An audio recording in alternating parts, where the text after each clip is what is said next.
Welcome to the Real Women, Real Business podcast, where we believe you don't have to choose between doing what you love and building something truly successful. Each episode, we cut through the noise to show you exactly where your energy should go, how to eliminate what's keeping you stuck, and most importantly, how to tell the difference between what's actually making you money and what's just keeping you busy. Around here, we're all about helping you to work smarter, build stronger, and dream bigger. You've already built something amazing, but if it feels like you're stuck in a cycle of back to back calls, half finished launches, and late nights just trying to catch up, you're not alone. Most women start their businesses with passion and drive, but somewhere along the way, they start settling for good enough. They want more, but worry it will cost them too much. And let's be honest, we spend so much time thinking about how to help others, we start feeling guilty for wanting to build real wealth or prioritize our own goals. That's exactly why I created the Real Women, Real Business Mastery Program to help ambitious women like you stop settling for just enough and start building a business that's truly aligned, where passion, profits, and progress work together, because making more doesn't mean sacrificing more. It means building smarter with the right support and the right strategies.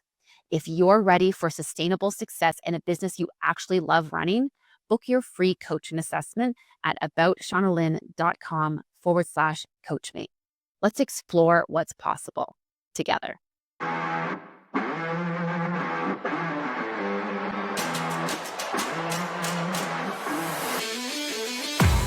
Hello and welcome to the Real Woman, Real Business podcast. I am your host, Shauna Lynn Simon, and today I am challenging the idea that the newest strategy, the loudest expert, or the latest business trend is automatically the smartest path forward.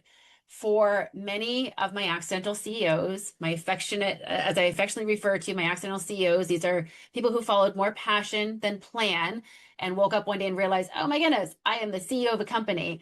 What I find for many of them is that the problem is not that they don't know enough, it's that they have started ignoring what they already know works in favor of whatever is currently getting the most attention online, whatever that latest fad is, whatever that latest trend is, that latest hack.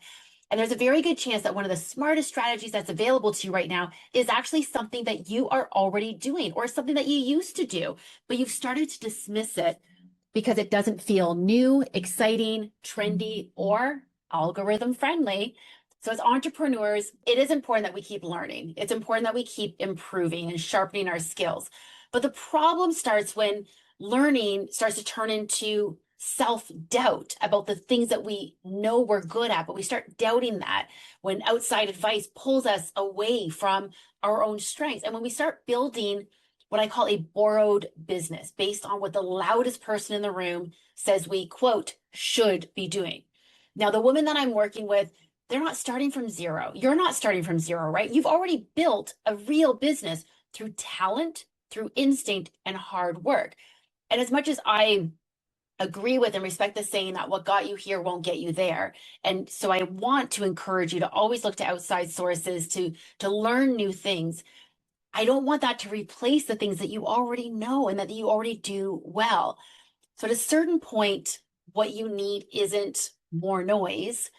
It's just a clearer way to decide, sort of what stays, what goes, and what actually deserves your energy. And this can be really difficult in today's day and age when there's just so much coming at us at any given time. And good advice still needs context. So today we're going to talk about how to filter that expert guidance through your own business and why the best strategies are often built by combining proven principles with your own strengths, values, brand, capacity, and actual evidence. So if you've been feeling pulled in too many directions by trends, by hacks, and all the things that you, again, quote, should be doing, this episode is going to help you to come back to what fits, what works, and what actually supports the business that you want to lead, because we want this business to feel like yours. We want it to feel comfortable for you, because at the end of the day, it is still your business. And we need a whole lot of you in it. If you take a look historically at businesses that were built by their founders, when you pull the founder out of it, it becomes a whole different business. So we want to keep you in it as the founder. We don't want to replace that. We don't want you to lose yourself in what the loudest person out there is saying. but there's no reason why you also can't take some inspiration from some of these things. So here's a thought for you. A lot of entrepreneurs have been taught to believe that if something is simple, familiar, it's already working, it must not be enough. We've got to improve it. And trust me when I say I'm all for growth and all for improvements.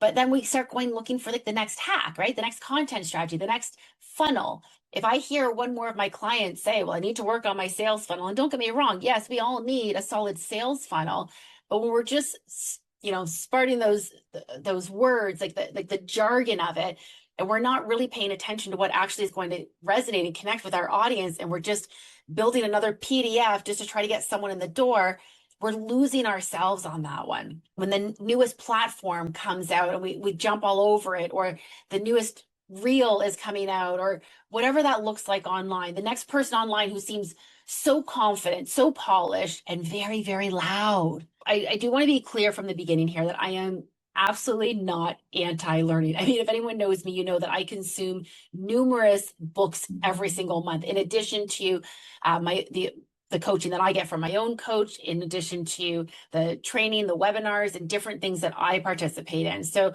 I am not anti-learning, I am not anti-strategy, and I'm certainly not anti-expert. There are people out there who have learned how to do things, and if you can learn from them, that is a shortcut to getting to a path that probably took them a lot of time and energy, heartache, mistakes, and failures to get there. So yeah, obviously shorten your path if you can learn from the things that they've already done and that they've already succeeded at. But what I'm really, really wary of, or the loudest voice in the room, is automatically the smartest one. Because in my experience, that's not necessarily true.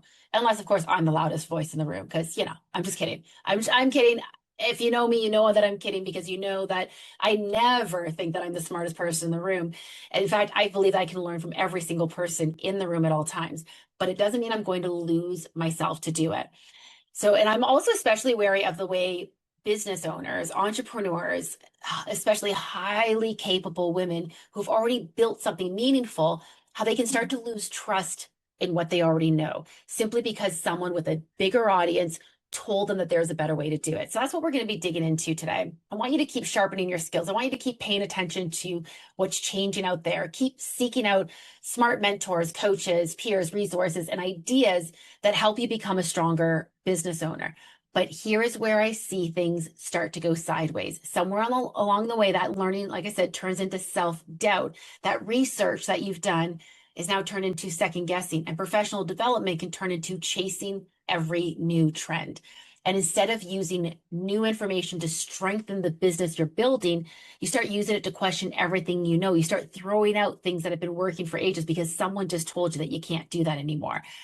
And this is the line I want to talk about today, because there's a big difference between learning in a way that enhances your own strengths and learning in a way that pulls you away from them.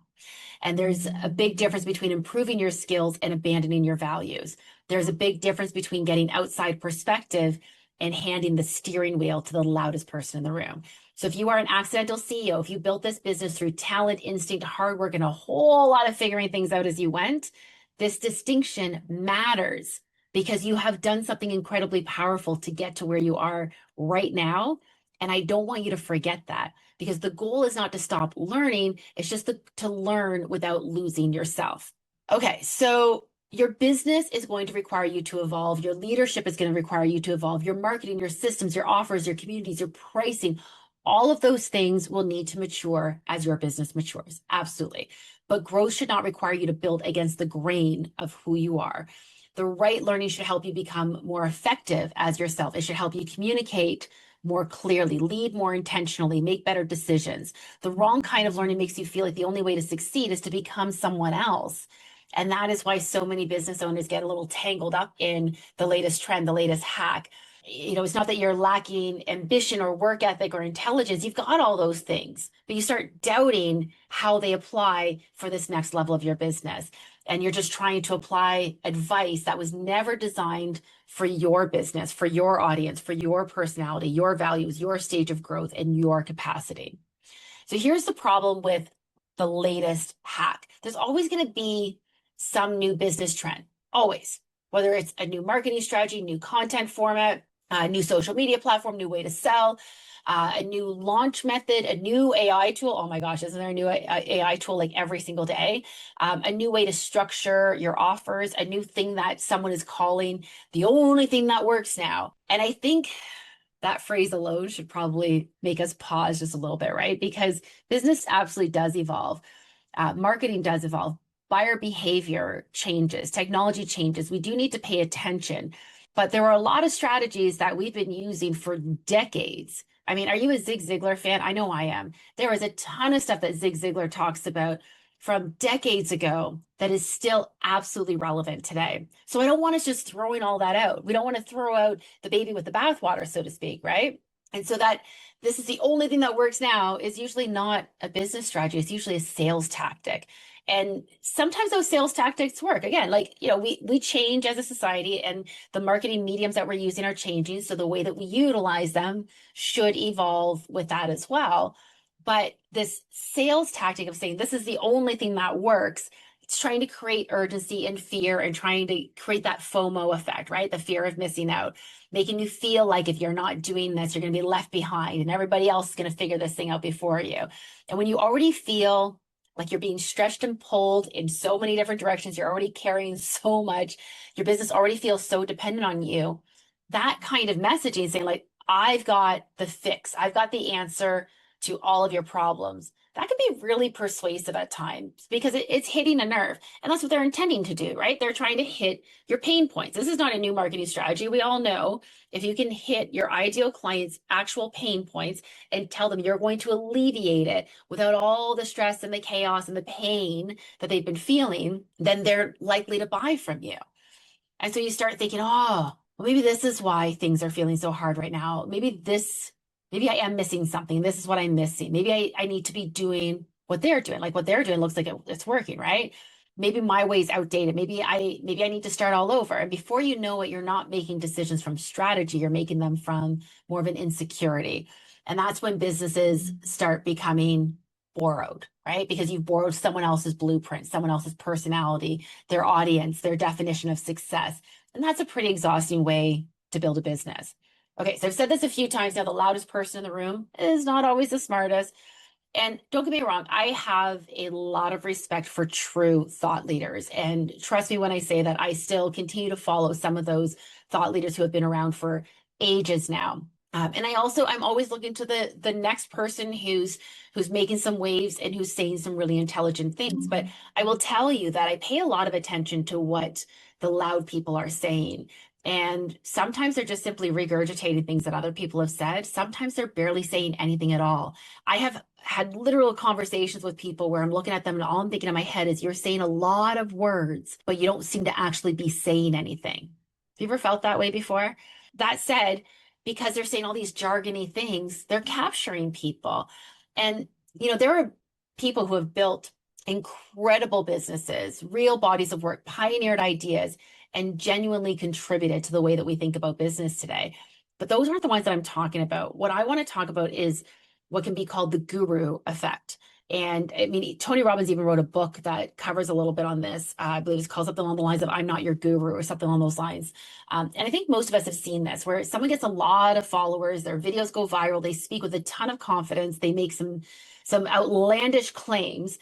They say things in a super punchy, clever, and memorable way, and suddenly their advice starts getting treated like universal truth. But that doesn't necessarily mean that just because they've got this big platform that they're automatically the person who understands your business. And in fact, the bigger someone's platform gets, the more I find their advice actually gets flattened because now they're trying to make it more generic and generalized to speak to more people. So it's more absolute and more simplified, more do this, not that, and trying to, cut out all the other things. But are they in your business every day? Are they seeing what you've actually built, what you're actually doing? So sometimes by the time that advice has made its way into your feed, it's been stripped of all the context that actually made it useful in the first place, especially because we also like to, we like microbytes of information. And so once we start stripping things down to these little sound clips and sound bites, all of a sudden we've missed the main message. Not always the case. Don't get me wrong. We do some great little clips on this podcast, and I got to say, there are some days where I'm super impressed that my PR rep has managed to pull out some of the juiciest parts of content. I'm like, I spoke for 30 minutes, and you managed to sum up everything in like 60 seconds from what I was saying. Clearly, I did not need to record a 30-minute episode. I could have just spoken for 1 minute, but sometimes we don't always know where that juicy sound bite's going to be. But there's other times where I see these sound bites and these small clips that are online. And I'm thinking, well, you didn't really say anything overly exciting or overly new there, right? And what works for someone else doesn't necessarily work for you. So they might have like a team of 25 people. They've got a massive audience. They've got years of brand equity. They've got a huge ad budget. They've got a completely different business model that just might not translate cleanly to your business. I worked with a coach for about a year. Really, really liked him and his team. And that's kind of what I liked about working with him, was that I had access to other coaches, other perspectives, but his team was male. They were all men. And there are some days where they would give some advice and I would have to kind of push back on them and say, well, that doesn't really work for me. Because as a woman, I can't really get away with saying things, doing things the way that men do. And there are some things that are obviously universal between men and women, but there are a lot of things that unfortunately aren't. I mean, I run the Real Women, Real Business Mastery program. I've got the Real Women, Real Business podcast. Does it mean that the tips and the insights that I'm giving wouldn't apply to men? No, but as women, we take a little bit of a different approach to things sometimes. So while some men may really appreciate my approach, there are a lot of men that might find it too feminine for them, which is understandable. And so how do we make that balance of looking at what someone else is saying? And that's not to say, by the way, not to listen to men when they say things. I personally prefer to learn from women because they've had similar experiences to me.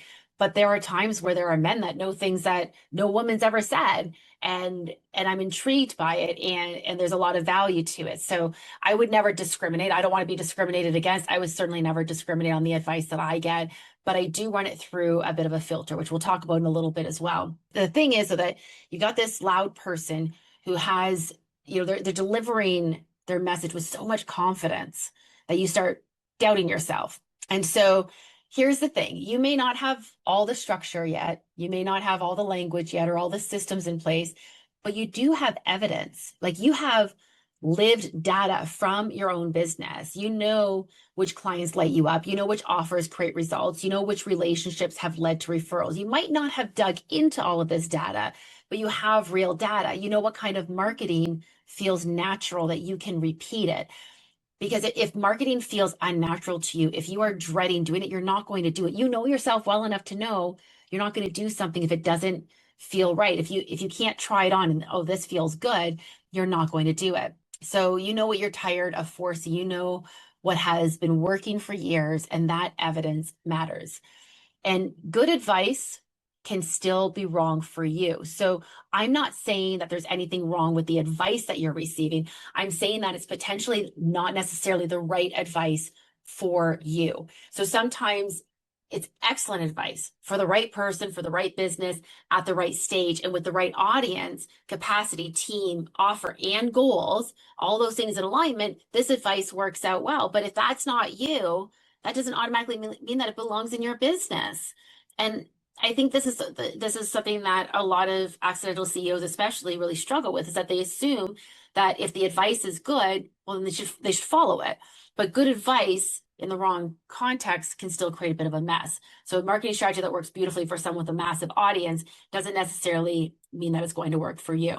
So I want you to have the ability to be able to say, this is interesting, but it doesn't fit right now, or that could work later, but it's not a priority, or that's useful, but I need to adapt it to make it make sense for my own business, or that's smart, but it goes against the experience that I want my clients to have, or that sounds profitable, but that would drain the life out of me. Okay. So it's not resistance. It's not saying that you're resisting idea. Cause I've watched some of my clients struggle with it. Like, I know I just need to do this. I know I should do that. And that's not my voice they're hearing in their head, by the way. Sometimes it is, don't get me wrong. There are some times where, I'm kind of hammering in a thought that we've been working on for a little while, but they've kind of got it molded into what makes the most sense for them. And as someone who has my coaching business and of course this podcast and my one-on-one coaching, my group coaching, the training programs that I've created, I have developed a number of frameworks over the years. But that doesn't necessarily mean that you have to do everything that I'm saying 100% exactly the way that I'm saying it, or nothing's going to work for you. All right, we're going to dig into how to use frameworks as more of a guide when we come back from this short break. We'll be right back after this quick message. This episode of the Real Women, Real Business podcast is brought to you by, well, potentially you. Are you a brand or service that supports passionate female entrepreneurs who are ready to turn their vision into profit without the stress and overwhelm? Perhaps you're an accidental CEO yourself, now on a mission to make work and life easier for fellow passion-driven boss ladies. Our podcast is experiencing an exciting 30% month-over-month growth, reaching entrepreneurs who are building stronger, working smarter, and dreaming bigger. We have limited partnership opportunities available for brands that align with our mission of redefining how working hard looks and feels. Visit aboutshaunalynn.com/partner to learn more about becoming a partner in our rapidly growing show. And welcome back to the Real Women, Real Business podcast. All right, welcome back to the Real Women, Real Business podcast. And as I was mentioning before the break, I've got a lot of frameworks that I've developed in my program that have been proven successful, not just by me utilizing them, but by my clients utilizing them. And I think I really want this to land, because this is the thing that you're hearing someone where they're like, I've got a proven framework. That's a hard thing to ignore, right? But a proven framework should not replace your judgment. And I'll admit I've been guilty of this. There are times where I have not trusted my gut as much as I should have, or my experience as much as I should have, because someone was saying something that, like, man, that sounds really good. Sounds like they really know more than I do. They've done this more than I have. And I should really listen to them, and I should really pay attention to them. And you should. Absolutely. I believe in frameworks. I've used frameworks. I teach frameworks. I built a lot of my work around helping businesses understand the patterns, the priorities, the decision points, and the pieces that need to be considered to grow. And there's frameworks around all of that. So this is not about throwing structure out the window. Structure is incredibly valuable. A good framework can help you see what you're missing, and it can help you understand what needs to happen next and stop making every decision from scratch. But a framework is not meant to replace your own judgment. It's meant to support it. So that framework is intended to give you the map.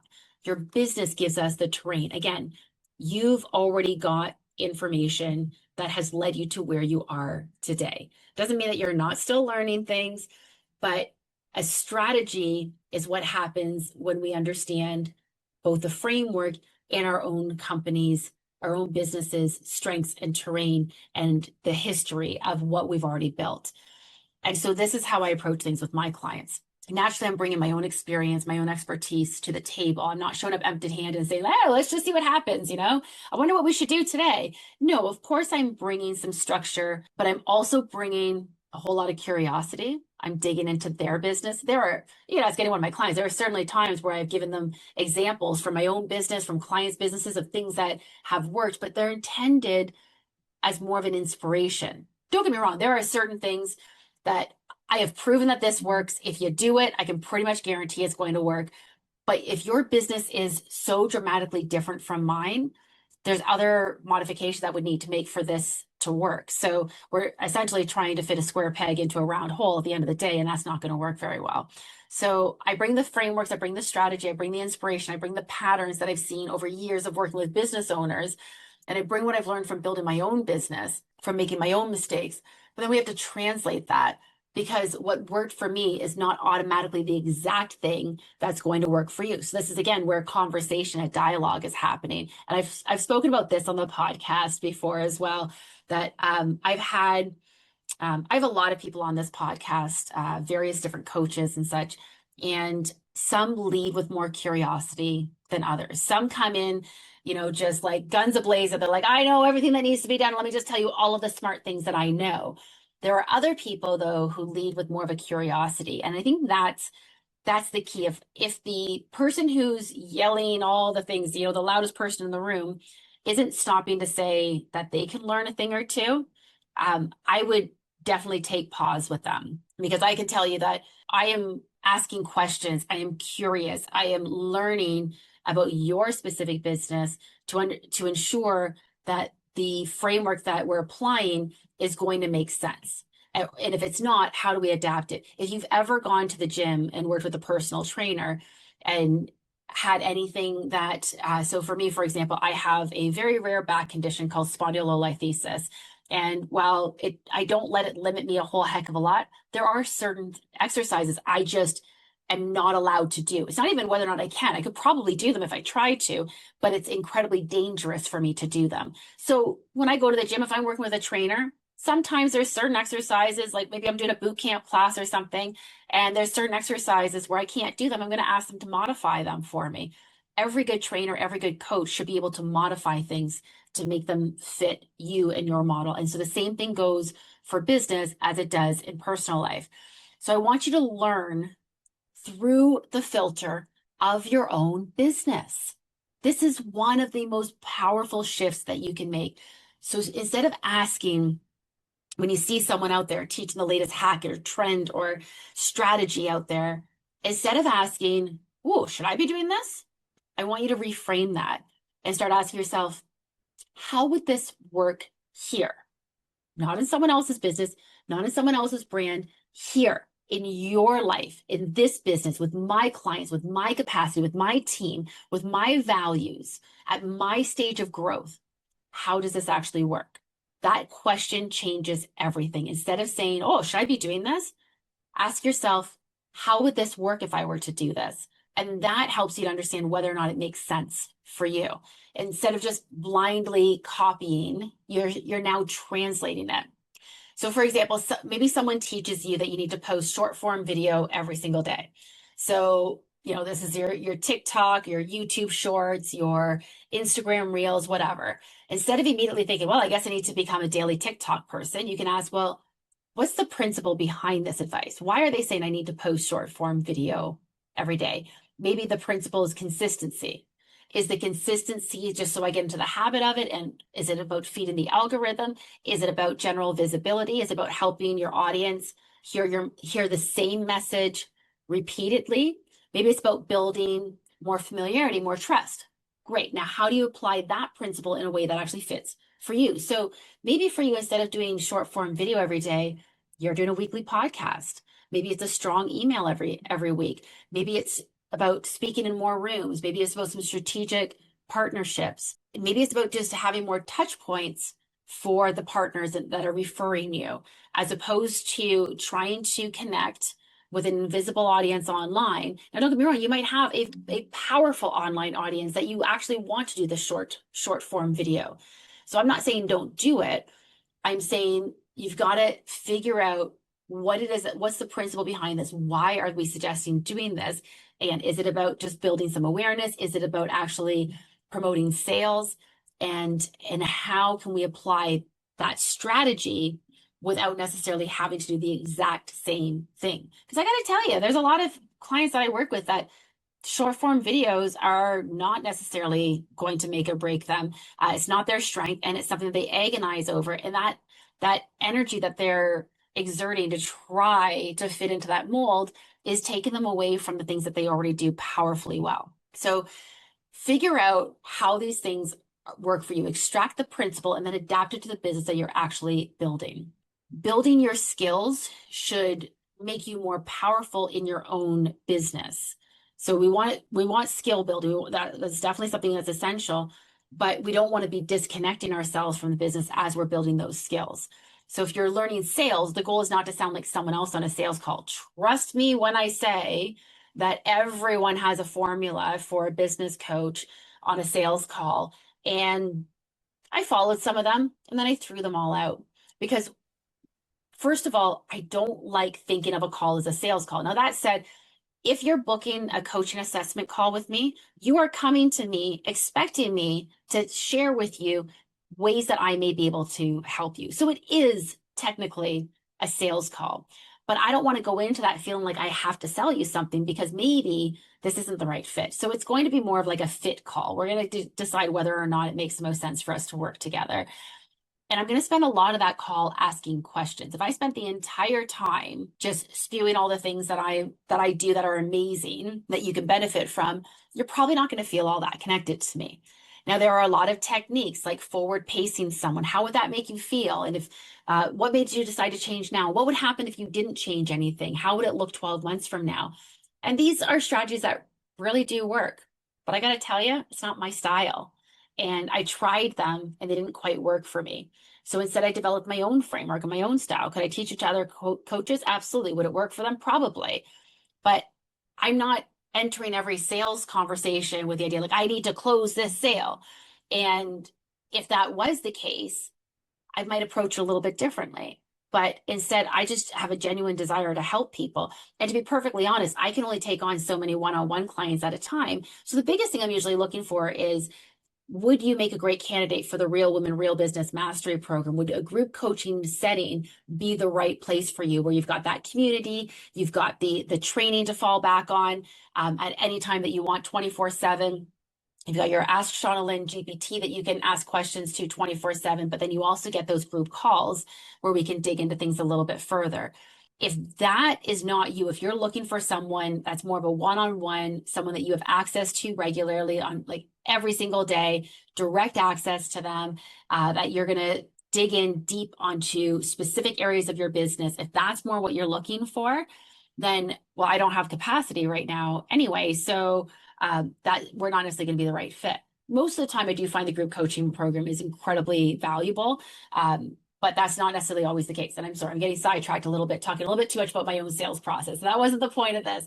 The point is that you want to ensure that if you're learning sales, that the goal is to sound like yourself on a sales call.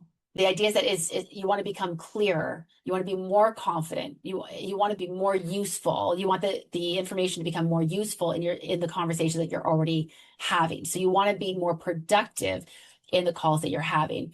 So if you're learning marketing, the goal is not to copy someone else's voice. We all know our audiences are different. We need our own messaging. We need our own brand voice.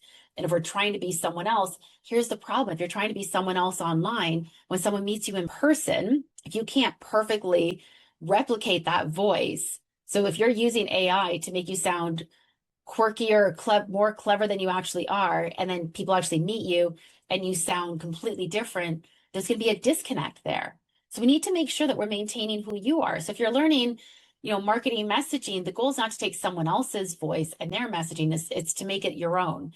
So that's the kind of learning that's going to strengthen the business, when you're taking what you're learning, but adapting it to yourself. So if you're learning systems, the goal is not to make your business more complicated. And so if you're someone who resists systems a little bit, then this can be a little bit challenging for you to use someone else's system. So you're going to have to figure out what system works best for you. We have had numerous guests on this podcast that have spoken about creating systems that work when you're neurodivergent, for example. And a lot of creatives have a bit of a tendency to lean a little neurodivergent and rebel a little bit against some systems. But the reality is we all need systems and processes, and we probably already have them in place and just don't realize them.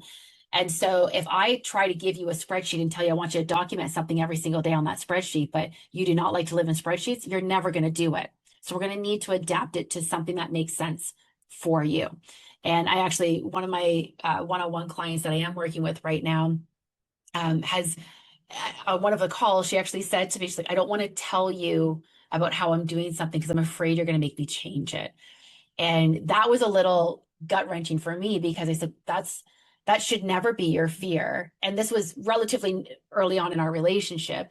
And I said to her, that should never be your fear with a coach, that if you tell them how you do something, that they're going to try to scrap it all and change it. The role of a coach is to help you to, again, lean into your own strengths, to make something that actually works for you. Now, if she told me that what she was doing was something that was costing her all of her profit, okay, well, maybe we need to relook at things. But if that's not the case, that there's a sound strategy behind it, I want to know what feels comfortable for you so that we can ensure that we are leaning into that more. So maybe we are adapting it a little bit if we think there's improvements that can be made, because I mean, let's face it, there can always be improvements made. But you should never fear telling someone how you do things, because they're going to tell you to change everything that you're doing. And the problem is sometimes that we might be ignoring what already works because it just feels so simple. It's too obvious. If you've been doing something this way all along, I mean, I absolutely hate why do you do things that way? Because that's just how we've always done it. Like you do have to have a bit of a critical thinking cap on these things, and you got to be able to, evaluate whether or not the way you've always done things makes sense, or if that's just how you're doing things. But if it's feeling a little clunky, like I know some of my processes start to feel clunky after a while, I'm like, there's got to be a better way. Like the infomercials, there's got to be a better way. And sometimes there is, but sometimes we try to overcomplicate things because we just feel like, well, this just seems really too obvious.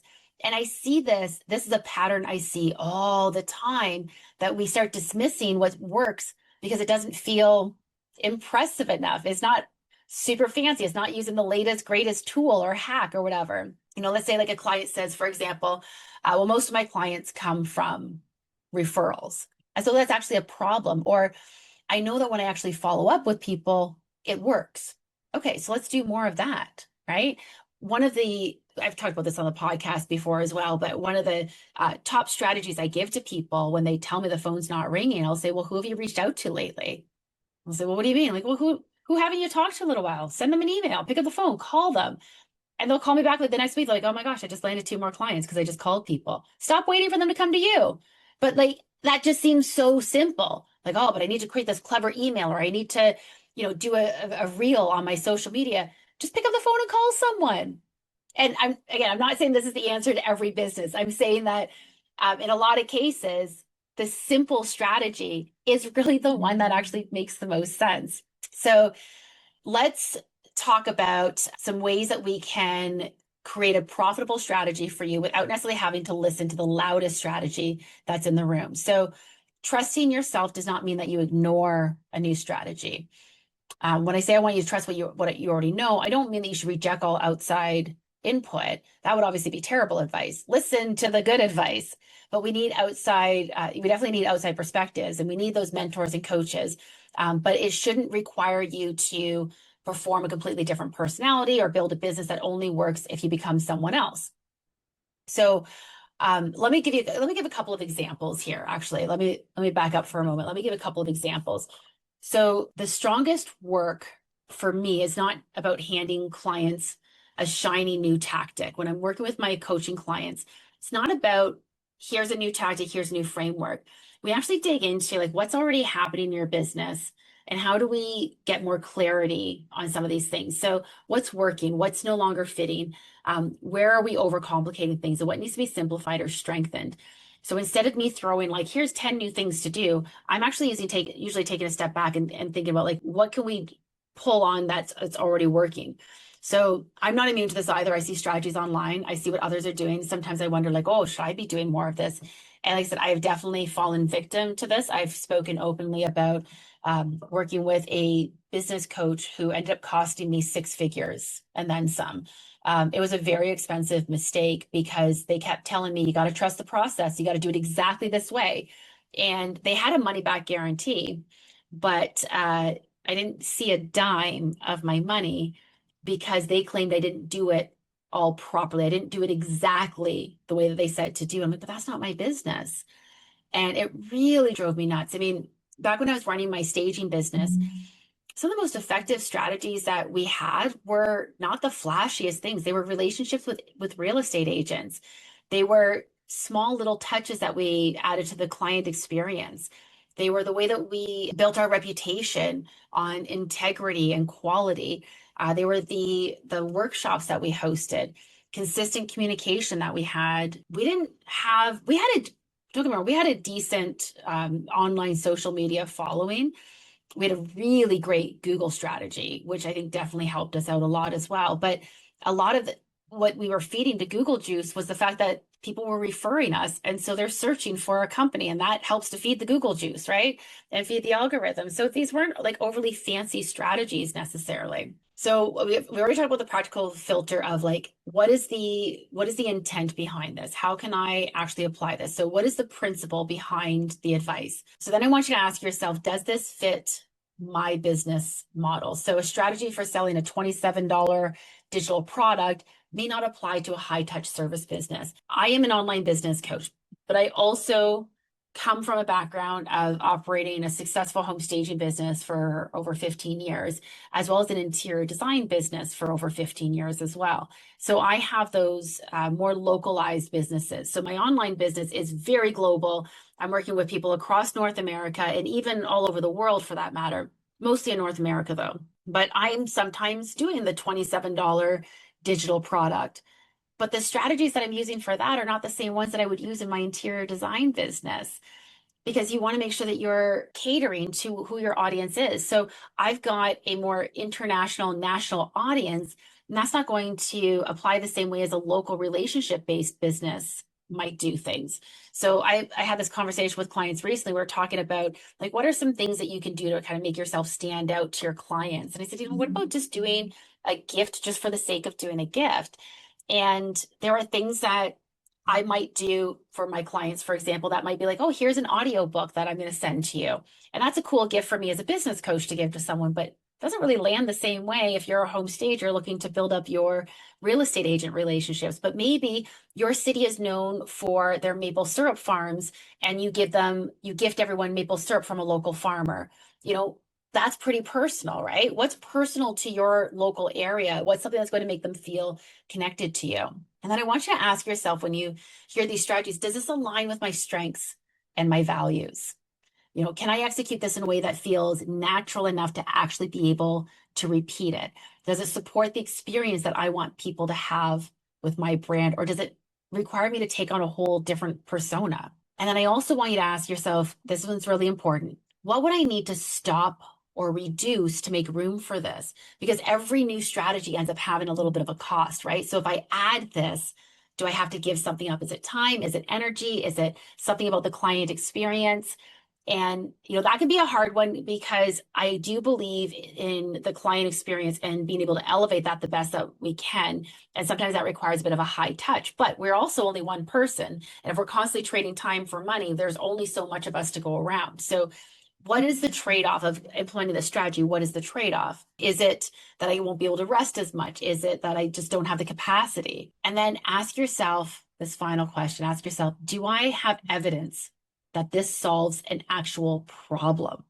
Am I adopting this because there's a real gap in my business, or because someone made me feel like there was something missing in my business, but there isn't actually something missing? And that question alone can save you from so much unnecessary noise. Now, if you're an accidental CEO, there's a really good chance your business was not built from a perfectly polished blueprint, because we know it wasn't. It was built from instinct, talent, hard work, from saying yes to a lot of things, not always the right things, but a lot of things, from figuring things out, from being good at what you do. But now the business might need something different. Again, going back to that, what got you here won't get you there. But it doesn't mean that we throw out everything that we have built with this business. What do we want to hold on to? What do we need here that can still support the next level, and what maybe can't support the next level? What's not scalable? How might we need to shift our mindset a little bit? I want you to stop giving more authority to the loudest person in the room than you give to the actual evidence you have in your own business about what's been working. I'm going to give you a little exercise here. I want you to take a look at what's already working in your business. This might take about 20 minutes or so to do, but I'm going to give you a simple exercise before we wrap up. So I want you to create three lists. We're going to create 3 lists in total. The first list I want you to create is about what is already working. What's already working in your business? Write down the things that are creating results in your business right now. Clients, referrals, offers, content topics, relationships, delivery methods, anything that's actually working. Not talking about what's trendy, impressive, whatever, what is actually working. List number 2, this one you're going to have fun with. What am I doing because I think I should? Be really honest here. What are you maintaining because someone told you that serious business owners do this? And don't get me wrong, there's a lot of things we've talked about on this podcast that I still want you doing, like, keeping track of your numbers, for example, paying attention to where your numbers are. That is still important. That's never going to go away just because you're like, but Shauna Lynn told me to listen to myself and I don't really like looking at numbers. Okay, that doesn't necessarily fly, but maybe that is an example of something that you are doing that doesn't quite feel right. So we might need to just modify it a little bit. So what are you doing because you saw someone else doing it?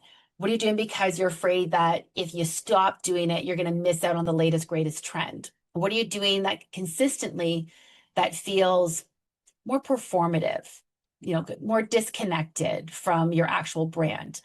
And now I'm not saying that everything in business should feel easy. I've talked about the S curve, and sometimes when we're learning something new, we start at the bottom of that S curve. So there's always going to be things that stretch you, but there's a difference between that healthy discomfort and feeling that constant, like, this doesn't feel like me. I feel like I'm living in someone else's skin. I feel like I'm running somebody else's business. And then the third list you're going to create is what deserves more focus. So this is where the strategy starts to come in. Look at what's working.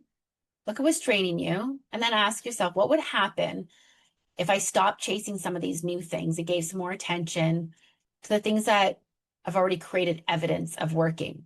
That might not sound overly dramatic, but when you look at it on paper, and like I really recommend actually writing it down. Just don't just gather these lists in your head, but actually write it down. So you're going to have 3 lists. Like I said, the first one is what's already working. Or maybe it's not what's working currently. What worked in the past? Maybe you're not doing that right now, but what worked in the past? One of the things, for example, for my home staging business was we hosted these home seller workshops, and we hosted them like once a month. We got like 40 or 50 people out to these every single month. And the only reason why we started slowing down and started doing them every quarter was because I only had so much capacity to do it and take on all the new clients I was getting from them. And when COVID hit, naturally, these types of live events weren't going to fly the same way. And I did try doing a couple of them virtually, but I just didn't feel the same connection. Now, if I still have my home staging business, we're 2026 now, I might consider bringing back the home sellers workshop because it worked really well.